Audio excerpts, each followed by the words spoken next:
What's your name? Alec. Alec. One of the big things that big three things you focus on was reducing your healthcare costs. One strategy you hit on was promoting wellness, and as a way to bring down costs. But my question is, there are many drivers in the state that help raise our costs, such as community rating and many of our insurance regulations. How would you, or do you have any proposals that would help reshape this so that we can better address the costs through that as well? Yeah, Eli, you're right, because we're with Alec. That's Eli. Thank you. Baseball teams only play 2 games, right? So I can still play. Alec, in healthcare, we've allowed ourselves, as we have in so many other ways, to be sliced and diced and fragmented, and it's a problem. It really is. But the bigger problem, I think, is that the health insurance, health care in Maine, or wellness in Maine, has been built around insurance companies. We've built a system nationwide and in Maine around insurance companies. Insurance companies take 20 cents out of every dollar that we spend on health care. They fail to control costs. They're frankly not really insurance companies because they don't deal with risk. They have a rate of return like Central Maine Power. It's virtually guaranteed the way we do things in America. In Maine today, we have a remarkable set of circumstances. You know the old saying, you got to play the hand you're dealt.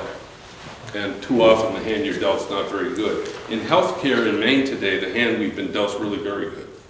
Because we have too many hospitals, 38 of them, acute care hospitals, they're all not-for-profit. And they're in strong systems, increasingly, though Franklin isn't yet. They're in strong systems.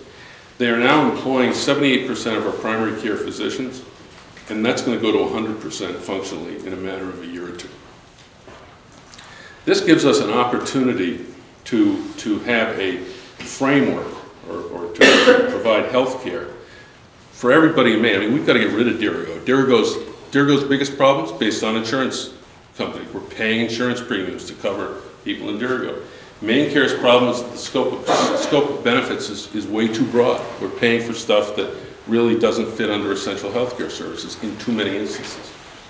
And we've got a separate pool over here for retired teachers and retired state employees.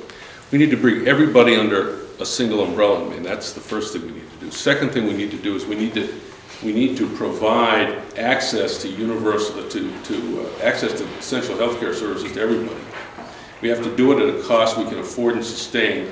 And the only way to do that is to stop paying for procedures and start paying for wellness. We've got to incentivize people to take care of themselves. We've got to incentivize providers, hospitals and other providers, to provide quality and performance so that we get off this paying for procedures. If we don't make that fundamental change, if we don't deal with incentives the right way so that they're working the right way, we'll never get our arms around cost.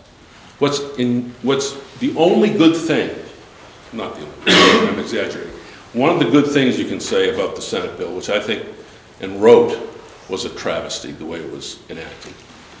One of the good things you can say about it is there is authority in that bill to do pilot programs of the sort I'm describing in states like Maine.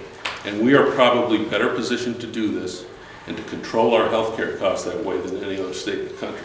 I will do that, because if we don't get our health care costs down, any businessman in America, any businesswoman in America, or in Maine, will tell you they're not going to invest and they're not going to expand. Just one other thing for clarification. And you did go very on explaining how you'd like to implement new programs, but also I'm still a little bit curious if you're looking at any of the particular private insurance reforms as well. Like I mentioned, for community rating, right, or pre-existing condition requirements, and just if you could speak a little bit about that. The role of an insurance company in my plan is not at the basic care level. It's at the level of catastrophic care, and that's where you can negotiate risk-based premiums. All right. So you go to. Oh, I'm sorry. And that's where you can pool everybody in Maine into one large group, so that you don't have the kind of community ratings programs, the kind of small groups that we have that are driving up costs. So it'd be more of a public for a public program for wellness or for primary care. Run through the hospitals, All right. not through some government agency. Run through the hospitals. That's what the hospitals give us an opportunity in Maine to do that we don't have in most states. Would you take this? What's your name? I won't call you Eli or Alec. Britta. Britta. Would you take this down to like an educational level, like in grade school, high school? Promoting wellness, like sexual health. In fact, I did it. You're right. I mean, important, because if we don't get at the wellness behaviors or non-wellness behaviors in the schools, you get stuck, and then you're dealing with it forever. Yes, and I just had a conversation a few days ago with a group that does that does wellness care, health care in school-based. Some of it is Waterville. It's been very successful. School-based health care, and you reach out and you're getting kids into the healthcare system that otherwise aren't going to be reached, and it's terribly important. I'll tell you the larger point, and this is, I'm going to exaggerate on purpose. How old are you? Not telling me. Come on. You're not as old as I am. 61. So you're not as old as I am. If Paul LePage came to me, Paul's 61. If Paul came to me and he's a smoker and said, I smoke, I would pay Paul LePage, as the state of Maine, I'd pay Paul LePage $100 a month for the rest of his life not to smoke. You know why? It'd be cheaper. I'm not serious. Don't go start smoking. But the problem we have is that the incentives aren't running towards wellness. Hussey Seating, which is 130, 140 employees in Berwick. They probably made the stadium seating with the bleachers in your gym. Hussey Seating covers everybody in their company except one family that opted out. Everybody in their company. They have an extraordinary wellness program, really strong. They have a contract for the provision of healthcare services with Goodall Hospital in Sanford.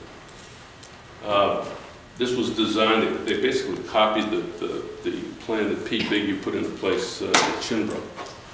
And in the last 5 years, Hussey's costs on an employee basis, per employee, Hussey's healthcare costs have been level. Level. I'll bet you there's no one in this room who can say that, unless they work for Chinbrook or Hussey. More impressively, the percentage of Hussey employees who smoke over that course of time went from 26% to 5%. It's good for them, it's good for Hussey, it's good for every one of us.